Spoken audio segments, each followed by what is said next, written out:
Hello children, welcome back to our channel EduBooster. So as you all know, we were started the chapter cell और हम लोगों ने 8 video complete कर लिए हैं। पहले अभी पिछला वीडियो हमने न्यूक्लियस पे कंप्लीट किया हुआ and this is the another part of the video. Okay, तो आज का लेक्चर हमारा बेस्ड है साइटोप्लाज्म पढ़ेंगे, आज सेल ऑर्गेनेल्स पढ़ेंगे और उसके बाद फिर एक एक करके सेल ऑर्गेनेल्स को स्टडी करेंगे। ठीक है, देखिए जितना इस वीडियो में कंप्लीट हो पाता है उतना हम लोग पढ़ते हैं, बाकी का टॉपिक अगले वीडियोस में कवर अप करेंगे। तो आप लोगों ने अगर चेकआउट नहीं किया तो प्लीज़ वीडियोस को जाके अच्छे से देखो, तभी ये वाला वीडियो आप लोग को समझ में आएगा। चलो फिर ये वाला टॉपिक शुरू करते हैं। देखो बच्चों, ये 2 फिगर मैंने इस वजह से ड्रॉ करके रखा है, जिन बच्चों ने रेगुलरली वीडियोस को देख रखा है वो जानते हैं कि ये फिगर मैंने ऑलरेडी समझा दिया है। देखो, ये अनियन पील सेल्स है और ये ह्यूमन के चीक सेल्स हैं, जो इलेक्ट्रॉन माइक्रोस्कोप से कैसे देखना है, कौन सी एक्टिविटीज़ थी, सारा डिस्कस कर चुके। तो आज हम लोग बस इस फिगर को लेके ये पढ़ रहे हैं ना कि देखो साइटोप्लाज्म पढ़ने जा रहे हैं हम लोग। साइटोप्लाज्म आप लोगों ने अगर चार्ट वाला चैप्टर नहीं पढ़ा है ना, चार्ट वाला वीडियो अगर नहीं देखा मेरा, तो प्लीज़ देखना, बहुत हेल्पफुल है। पूरा चैप्टर समराइज हो जाएगा आपका। देखो क्या करना है, सबसे पहले ये जो डायग्राम है ना, अनियन पील सेल, मतलब अनियन के छिलके का जो सेल था, हम लोगों ने माइक्रोस्कोप में उसको देखा था। अब उसके थ्रू हम लोग साइटोप्लाज्म पढ़ेंगे। देखो, ये प्लांट सेल था और ये एनिमल सेल है। हम ठीक है, ह्यूमन के चीक का सेल, ठीक है, गालों, ह्यूमन किसी इंसान के गालों के सेल से है, ये पूरा समझाया हुआ है। देखो तब साइटोप्लाज्म क्या है। देखो, जब हम लोग माइक्रोस्कोप में देख रहे थे ना, तो हम लोगों को एक ऐसा स्ट्रक्चर दिख रहा था, दोनों में ऐसे सिमिलर था कि कुछ ऐसे किनारे से बाउंड्रीज जैसी दिख रही थी और बीच में कुछ डार्क सा स्टेन था, और यहाँ पे भी ऐसे ही था, कुछ किनारे बाउंड्री जैसी दिख रही थी और बीच में डार्क सा स्टेन था। तो ये डार्क सा जो स्टेन था, ये तो न्यूक्लियस था, जिसको पिछले वीडियो में कवर किया है। ठीक, ये न्यूक्लियस के बारे में पूरा डिटेल, न्यूक्लियस के अंदर क्या होता है, न्यूक्लियर मेम्ब्रेन प्रोकैरियोटिक में होता है या यूकैरियोटिक में, ये सब डिफाइन किया हुआ है, तो वो सब देखना आप लोग। अब देखो, तो साइटोप्लाज्म क्या है, मेन चीज़ हमारा ये है, मेन क्वेश्चन। देखो, तो ये बाउंड्रीज होती है सेल के अंदर, और क्या होता है, ये न्यूक्लियस है। तो मेरा ये समझाने का मतलब, मैं ये समझाना चाह रही हूँ कि जब भी कोई सेल को आप माइक्रोस्कोप में देखोगे तो डार्क सा आपको बीच में न्यूक्लियस दिखेगा और आपको एक बाउंड्री जैसी स्ट्रक्चर दिखेगी। उन दोनों को छोड़ के सेल के अंदर जितना पार्ट है ना, वो पूरा साइटोप्लाज्म होता है। देखो, साइटो का मतलब होता है सेल, ठीक है, सेल। प्लाज्म का मतलब होता है जेली की तरह substance, jelly like substance. Substance मतलब मैटर या पदार्थ, ठीक, जेली की तरह सब्सटेंस, लिखा है जेली लाइक सब्सटेंस, प्लाज्म का मतलब होता है, ठीक, और साइटो का मतलब होता है सेल। तो न्यूक्लियस को छोड़ के, और सेल वॉल के अंदर, सेल वॉल मतलब प्लांट सेल में सेल वॉल होगा और एनिमल सेल में सिर्फ सेल मेम्ब्रेन के अंदर जितना भी पार्ट होगा ना, वो पूरा साइटोप्लाज्म ही होता है। बस इतना ही है साइटोप्लाज्म, आपको कुछ समझना नहीं साइटोप्लाज्म में। साइटोप्लाज्म के बारे में बस इतना ही जानना है कि कहाँ रहता है साइटोप्लाज्म, तो पूरा सेल में ही होता है साइटोप्लाज्म। ठीक है, साइटोप्लाज्म क्या करता है, एक्चुअली सेल को शेप देने का काम करता है, सेल को शेप देने का काम करता है, जितने भी सेल ऑर्गेनल्स हैं। अब आप देखो सेल ऑर्गेनल्स क्या होता है। देखो, सेल ऑर्गेनल यहाँ लिख रही हूँ, और नल, सेल ऑर्गेनल का मतलब होता है सेल के ऑर्गन्स, ठीक, सेल के ऑर्गन्स। सेल के अंदर साइटोप्लाज्म में ना बहुत सारे ऑर्गन्स होते हैं, मतलब और भी छोटे छोटे ऑर्गन होते हैं, क्योंकि देखो यूकैरियोटिक जो सेल होती है, मतलब हमारी एनिमल सेल जो होती है, और फिर जो प्रोकैरियोट नहीं होते उनकी बात कर रहे हैं, तो वो सारे जो सेल्स होते हैं, उन्हें क्या बहुत सारा एडवांस फंक्शन करना होता है, सॉरी, बहुत सारा एडवांस फंक्शन करना होता है, और इस वजह से हमारा बॉडी स्ट्रक्चर भी बहुत कॉम्प्लेक्स होता है, और हमारा सेल का भी स्ट्रक्चर बहुत कॉम्प्लेक्स होता है। मेम्ब्रेन होती है उसके न्यूक्लियस के पास, और फिर तो उसके अंदर सेल को भी बहुत सारा काम करना होता है, सेल का भी फंक्शन बहुत कॉम्प्लेक्स होता है, इस वजह से उसके अंदर डिवीजन ऑफ लेबर होता है सेल के अंदर, ठीक है, यूकैरियोटिक सेल के अंदर डिवीजन ऑफ लेबर होता है। कैरियोटिक सेल के अंदर क्या होता है, डिवीजन ऑफ लेबर, ठीक। तो डिवीजन ऑफ लेबर का मतलब क्या होता है कि मतलब हर काम सारे में बटा हुआ होता है, ठीक है। जैसे एक सेल है, मतलब देखो पहले हम बॉडी का एग्जांपल लेते हैं। एक ह्यूमन बॉडी है, उसके अंदर सारी सेल्स अलग अलग तरह का काम करते हैं, ठीक है। सारे ऑर्गन हमारे जो होते हैं, हमारे लंग्स क्या करता है, सांस ले ब्रीथ करने का काम करता है। हमारा स्टमक क्या होता है, खाना रखने का काम करता है। वहीं देखो एक अमीबा की बात करो, अमीबा एक ही सेल होता है, उसमें सारा एक ही काम करता है, एक ही सेल। वो पानी पीने का भी, खाना खाने का भी, एक्सक्रीट करने का भी, सांस लेने का, चलने का, सारा काम एक ही सेल करता है। लेकिन हमारा ह्यूमन बॉडी जो है इतना बड़ा सा, और सारा काम अलग अलग ढंग से होता है, तो उसी को डिवीजन ऑफ लेबर कहते हैं। ऐसे ही सेल में भी होता है। सेल को बहुत इंपॉर्टेंट फंक्शंस करनी होती है, बहुत बड़े बड़े काम करने होते हैं। इस वजह से सेल के अंदर बहुत सारे ऑर्गेनल्स होते हैं, और वो ऑर्गेनल्स अलग अलग काम करते हैं। उनका भी काम डिवाइड होता है कि उन्हें कौन कौन सा काम करना है सेल के अंदर। जैसे कुछ ऑर्गेनल होंगे वो सिर्फ फूड्स को स्टोर करने का काम करेंगे, जबकि कुछ का काम होगा उनमें से कुछ का काम हो सकता है सेल को रेस्पिरेशन करवाना, कुछ का काम हो सकता है कि सेल की साइज़ और ये सब मेंटेन करके रखना, और ऐसे ही बहुत सारा काम होता है। हम लोग एक एक करके सेल ऑर्गेनल जितना आपके सिलेबस में वो पढ़ेंगे। फ़िलहाल अभी यहाँ तक समझ में आया तो अच्छी बात है। अभी आगे सारे सेल ऑर्गेनल्स को पढ़ाने वाली हूँ। देखो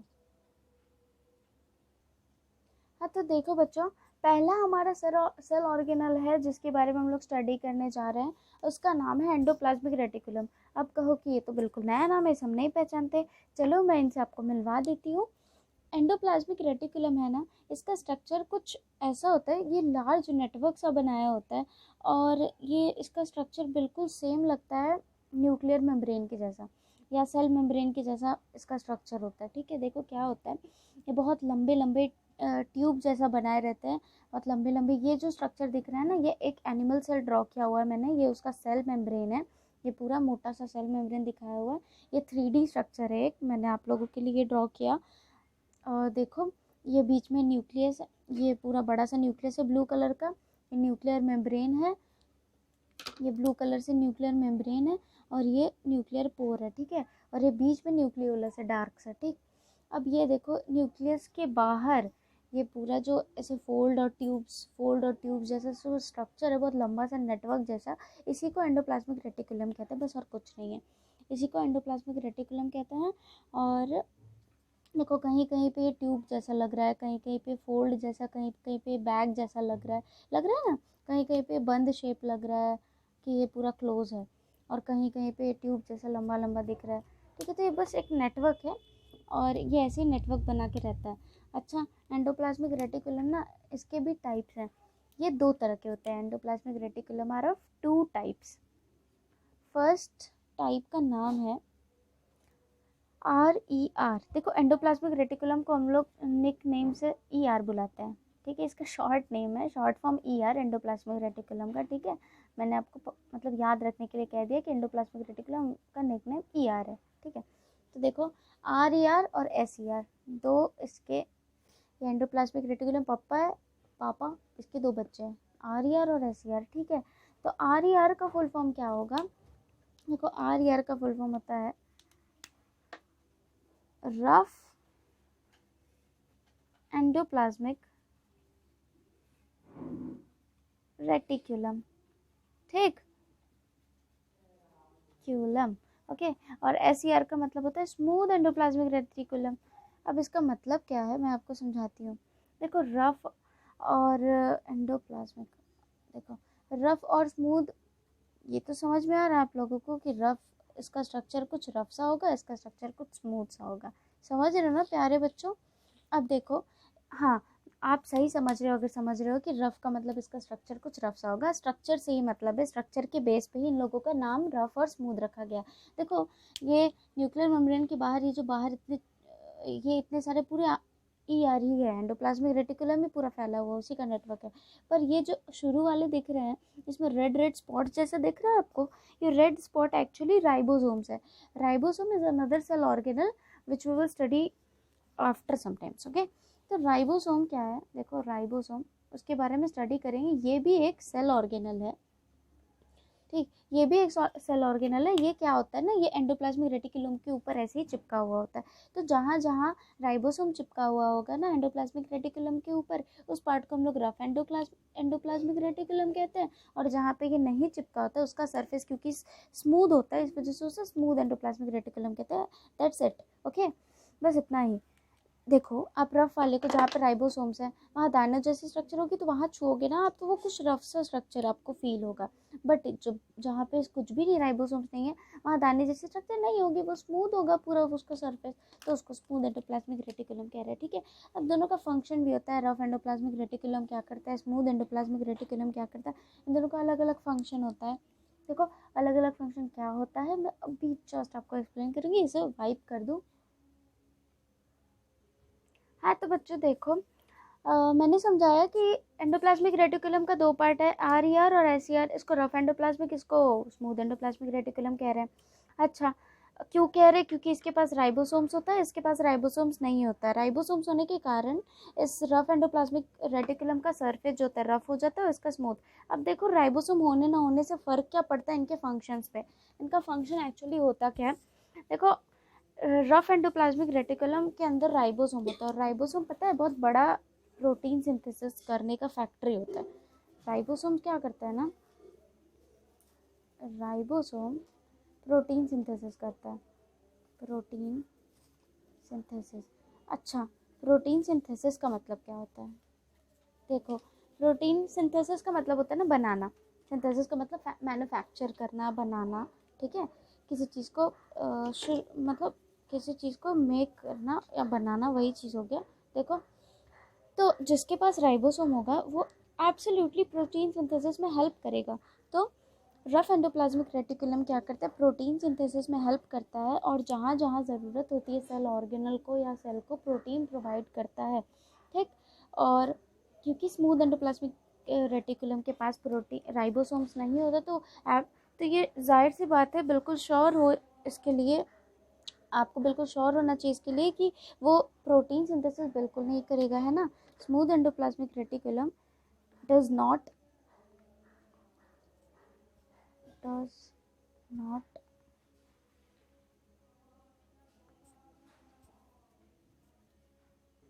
so SER does not synthesize protein, okay, because it lacks ribosomes, okay। तो राइबोसोम्स ना होने के कारण ये प्रोटीन सिंथेसिस तो नहीं करेगा, ये डन है। तो आखिर एसईआर करता क्या है सेल में रह के? एसईआर की बहुत इंपॉर्टेंट रोल है। एसईआर फैट सिंथेसाइज करता है, फैट की सिंथेसिस करता है, लिपिड्स की सिंथेसिस करता है। ठीक है, जो बहुत ज़रूरी है हमारे सेल मेम्ब्रेन के लिए और भी बहुत सारे फंक्शंस के लिए। ठीक है, एनर्जी के लिए फैट बहुत इंपॉर्टेंट है। अच्छा देखो, ये सारी चीज़ें तो, अब ये मत सोच लेना फैट बहुत इंपॉर्टेंट है तो मोटे लोग बहुत ज़्यादा एनर्जाइज होते हैं, ऐसा कुछ नहीं है। फैट मतलब बहुत स्मॉल अमाउंट का फैट, ये मॉलिक्यूलर फॉर्म में है, बहुत छोटे अमाउंट में। ठीक है, थोड़ी थोड़ी यूजेस के लिए मैं ये समझा रही हूँ कि फैट बहुत इंपॉर्टेंट है। अच्छा, इसको आप वैसे मत ले लेना। चलो देखो तो फिर, हाँ, एंड रफ एंडोप्लाज्मिक रेटिकुलम का काम समझा दिया मैंने, स्मूथ एंडोप्लाज्मिक रेटिकुलम का काम समझा दिया गया। अच्छा देखो, अब रफ एंडोप्लाज्मिक रेटिकुलम ने जो बनाया उसका प्रोडक्ट जैसे प्रोटीन, और स्मूथ एंडोप्लाज्मिक रेटिकुलम ने जो बनाया फैट और लिपिड्स, इसके दोनों ये सारे मिलकर ना मेम्ब्रेन बनाने का काम करेंगे। ठीक है, अब ये सारे मिलकर जब मेम्ब्रेन बनाते हैं ना, जैसे इसका प्रोटीन और इसका लिपिड और प्रोटीन का सेल मेम्ब्रेन बना होता है। ठीक है, मेम्ब्रेन लिपिड और प्रोटीन का बना होता है। ठीक, तो लिपिड और प्रोटीन मिलके मेम्ब्रेन बनाते हैं, इस प्रोसेस को बायोजेनेसिस कहते हैं। ठीक है, ये राइबोसोम्स के प्रोटीन और एसईआर के लिपिड्स, ये दोनों जब मिलकर क्या कहते हैं, सेल की बिल्डिंग में हेल्प करते हैं, मतलब सेल मेम्ब्रेन की बिल्डिंग में हेल्प करते हैं, तो उसे क्या कहते हैं, मेम्ब्रेन बायोजेनेसिस। ठीक है, समझ आ रहा है? बस इतना ही है। अच्छा, और ये जो प्रोटीन और लिपिड्स का है ना, इन दोनों प्रोटीन्स का बहुत जगह पे काम होता है बच्चों। जैसे हमारा पूरा स्किन है, हमारे हेयर्स, ये सारे प्रोटीन्स के ही बने होते हैं। तो ऐसा नहीं कि सिर्फ इतना ही काम है, प्रोटीन का बहुत सारा ओवरऑल फंक्शन है हमारी बॉडी में, बहुत ज़्यादा। अच्छा, और प्रोटीन कहाँ कहाँ यूज़ होता है, कुछ हार्मोन्स होते हैं जहाँ प्रोटीन यूज़ होता है। ठीक है, तो ये क्या करता है ना, एंडोप्लाज्मिक रेटिकुलम, ये जो प्रोटीन बनाना और लिपिड बनाना, ये ओवरऑल जिन जिन सेल के पार्ट, जिस जिस पार्ट को ज़रूरत है, वो या एंडोप्लाज्मिक रेटिकुलम नेटवर्क की तरफ फैल के जिस जिसको ज़रूरत है तो उसको प्रोवाइड करता रहता है। ठीक है, तो ईआर का क्या फंक्शन होता है, एक और फंक्शन एंडोप्लाज्मिक रेटिकुलम का होता है ना, कि ये चैनल की तरह काम करता है, कि मटेरियल को ट्रांसपोर्ट करने का, क्योंकि बोला ना नेटवर्क की तरह बनाया हुआ है, तो ये मटेरियल को ट्रांसपोर्ट करने का काम करता है। ठीक है, स्पेशली प्रोटीन को ट्रांसपोर्ट करने का, क्योंकि बहुत सारे राइबोसोम है तो प्रोटीन सबसे ज़्यादा यहाँ पे जनरेट होती रहती है, ठीक है। और क्या करता है ये साइटोप्लाज्म के अलग अलग पार्ट पे, देखो इतना बड़ा सा नेटवर्क है तो पूरा साइटोप्लाज्म में फैला हुआ है अलग अलग पार्ट में, वही सारा काम देखो साइटोप्लाज्म और न्यूक्लियस के बीच में ट्रांसपोर्टेशन का काम करेगा, ठीक है।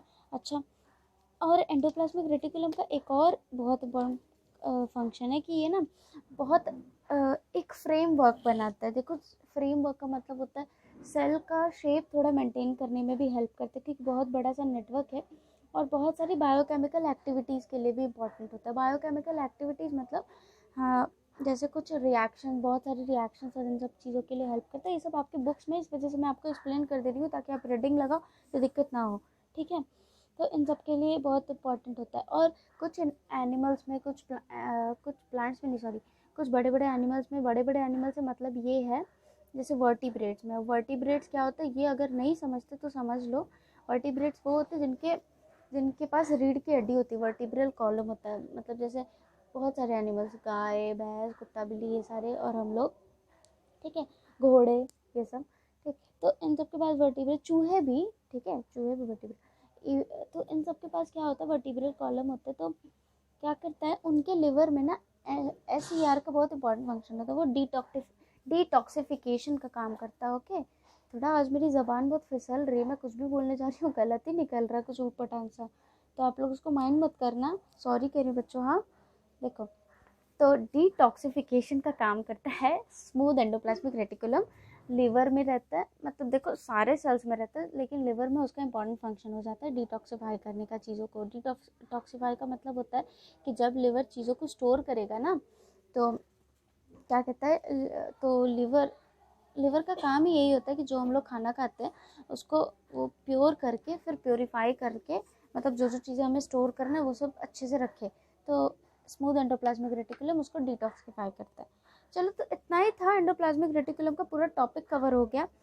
2 टाइप का होता है, एक बार रिवाइज कर लो पूरा वीडियो। देखो एंडोप्लाज्मिक सेल मेम्ब्रेन के अंदर पहले मैंने साइटोप्लाज्म पढ़ा है इस वीडियो में। सेल मेम्ब्रेन के अंदर जब माइक्रोस्कोप में दिखते हैं तो बीच में बड़ा सा डेंस सा न्यूक्लियस दिखाई देता है और एक बाउंड्री सी दिखाई देती है। प्लांट सेल में सेल वॉल दिखाई देगी और एनिमल सेल में सेल मेम्ब्रेन दिखाई देगा सिर्फ, ठीक है। उसके अंदर जितना भी स्ट्रक्चर होता है पूरा बड़ा सा, जो बहुत लाइट सा स्टेन होता है, मतलब बहुत डार्क कलर्ड नहीं होता है, तो वो पूरा एरिया जो होता है साइटोप्लाज्म होता है। अब साइटोप्लाज्म बहुत सारे सेल ऑर्गेनल अपने पास रखे होते हैं। सेल ऑर्गेनल इस वजह से रखे क्योंकि हमारे सेल भी कॉम्प्लेक्स है, हमारी जैसी बॉडी कॉम्प्लेक्स है वैसे हमारे सेल भी कॉम्प्लेक्स है, अलग अलग फंक्शन करना होता है। जैसे हमारे हाथ अलग फंक्शन करते हैं, हमारी आंखें अलग फंक्शन करती है, हमारा nose, mouth, cheeks and overall सबका अलग अलग फंक्शन है। डिवीजन ऑफ लेबर होता है, वैसे ही सेल में भी अलग अलग सेल ऑर्गेनल अलग अलग फंक्शन करते हैं, ठीक। तो सेल ऑर्गेनल पढ़ाना वैसे चालू किया मैंने। सेल ऑर्गेनल में सबसे पहले हम लोगों ने आज एंडोप्लाज्मिक रेटिकुलम खत्म किया। एंडोप्लाज्मिक रेटिकुलम का स्ट्रक्चर ये रहा, मैंने बताया कि ये न्यूक्लियस है, ये न्यूक्लियस। अच्छा, इसकी नेमिंग नहीं की मैंने ना, देखो इसकी नेमिंग कहाँ करूँ, इसे वाइप कर दूँ। अब आप लोग स्क्रीनशॉट ले सकते, देखो मैं थोड़ा टाइम दे रही हूँ, अब मैं वाइप करने जा रही हूँ इसको, देखो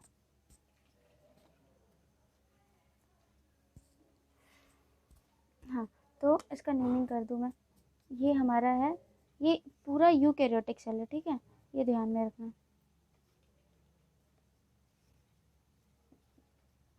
और ये स्ट्रक्चर क्या है, ये सेल मेम्ब्रेन है, ठीक, ये सेल मेम्ब्रेन है अपना। देखो ये फिंगर लाइक प्रोजेक्शंस है, ये सारे सेल मेम्ब्रेन में हो सकता है। ये पूरा जो पार्ट है ये साइटोप्लाज्म है, जो लाइट ग्रीन सा आपको अगर विजिबल होगा तो साइटोप्लाज्म। और ये है हमारा एंडोप्लाज्मिक रेटिकुलम पूरा, जो 2 टाइप का होता है, प्लाज्मिक रेटिकुलम जो 2 टाइप का होता है, RER SER, ठीक। हाँ, रफ वाला ये जिस पे रेड स्पॉट्स हैं, और SER वो स्मूथ वाला, ठीक। तो इतना ही चीज़ है इसमें। हाँ, ये न्यूक्लियस को तो भूल ही जा रहे हैं हम लोग बार बार, ये हमारा न्यूक्लियोलस है, न्यूक्लियोलस बताया था मैंने। न्यूक्लियस के अंदर भी एक डार्क सा स्ट्रक्चर होता है, उसे न्यूक्लियोलस कहते हैं। और ये पूरा हमारा न्यूक्लियस है प्यारा सा, ठीक। और ये पूरा ब्लू सा जो है ना, ये न्यूक्लियर मेम्ब्रेन है, यहाँ पे नेमिंग कर रही हूँ, न्यूक्लियर मेम्ब्रेन। हाँ, तो ये पूरा ये स्ट्रक्चर रहा इसका, इसकी नेमिंग ये है। आप लोग इसका भी स्क्रीनशॉट लेके इसका नोट्स बना सकते हो। राइबोसोम्स का फंक्शन मैंने आपको बता दिया है। राइबोसोम का फंक्शन क्या होता है, प्रोटीन सिंथेसिस करना ना। अभी राइबोसोम भी अलग से अच्छे से पढ़ेंगे। देखो रफ एंडोप्लाज्मिक रेटिकुलम क्या करता है, राइबोसोम रहता है तो वो प्रोटीन सिंथेसिस का काम करता है। स्मूथ एंडोप्लाज्मिक रेटिकुलम के पास राइबोसोम नहीं है तो वो प्रोटीन सिंथेसिस बिल्कुल नहीं करेगा, तो वो क्या करेगा, फैट और लिपिड की सिंथेसिस करेगा। और ये प्रोटीन और लिपिड जब मिल के सेल का मेम्ब्रेन बनाने में जब काम करते हैं तो इस प्रोसेस को कहते हैं, क्या कहते हैं इस प्रोसेस को, मेम्ब्रेन बायोजेनेसिस। ठीक है, ये लिख लो कहीं कि मेम्ब्रेन बायोजेनेसिस कहते हैं। अच्छा मैं आपके लिए लिख दे रही हूँ, यहाँ लिख दे रही हूँ बच्चों, क्या कहते हैं, जब प्रोटीन, चलो मैं इसको भी वाइप करके लिख दे रही हूँ,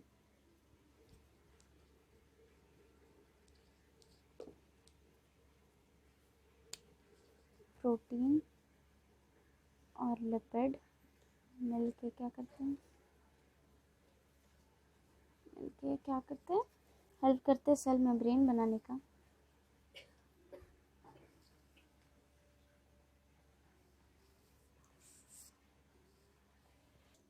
So this is the statement students, write it down in your notebook, okay? और देखो ये क्या लिखा है पूरा, मैं एक बार एक्सप्लेन कर दूँ। When protein and lipid help in building the cell membrane, this process is known as membrane biogenesis। ठीक है, जो एक्सप्लेन किया वही बस इंग्लिश में लिखा है कि जब प्रोटीन और लिपिड सेल मेम्ब्रेन के को बिल्ड करने में हेल्प करते हैं तो इस प्रोसेस को मेम्ब्रेन बायोजेनेसिस कहते हैं। ये इंपॉर्टेंट है, इसको नोट कर लो। और बाकी सारा तो मैंने आपको एक्सप्लेन कर ही दिया। ठीक है, तो ये रहा आज का वीडियो, अच्छे से देखो। अगले वीडियो में मैं अगला सेल ऑर्गेनल पढ़ने जा रही हूँ, हो सकता है वो शायद गोल्जी बॉडी हो, हाँ गोल्जी अपरेटस ही है। उसके बाद फिर लाइसोसोम, फिर माइटोकॉन्ड्रिया, प्लास्टिड वैक्यूल, और भी बहुत कुछ पढ़ना है। फिर सेल डिवीजन पढ़ के चैप्टर खत्म हो जाने वाला है। तो अगले वीडियो में मैं कोशिश करूँगी 2 सेल ऑर्गेनल आपको कंप्लीट करवा दूँ। चलो फिर 2-4 लेक्चर्स में आई थिंक ये चैप्टर ख़त्म हो जाएगा। आशा करती हूँ कि आप लोग सारा वीडियोस अच्छे से देखते हो और नोट्स भी बनाते हो। कोई क्वेश्चन रही तो आप कमेंट करो। देखो बच्चों, सपोर्ट करो, लाइक करो, स्टूडेंट्स को शेयर करो, अपने फ्रेंड्स को, और keep it up, okay, keep studying, bye bye.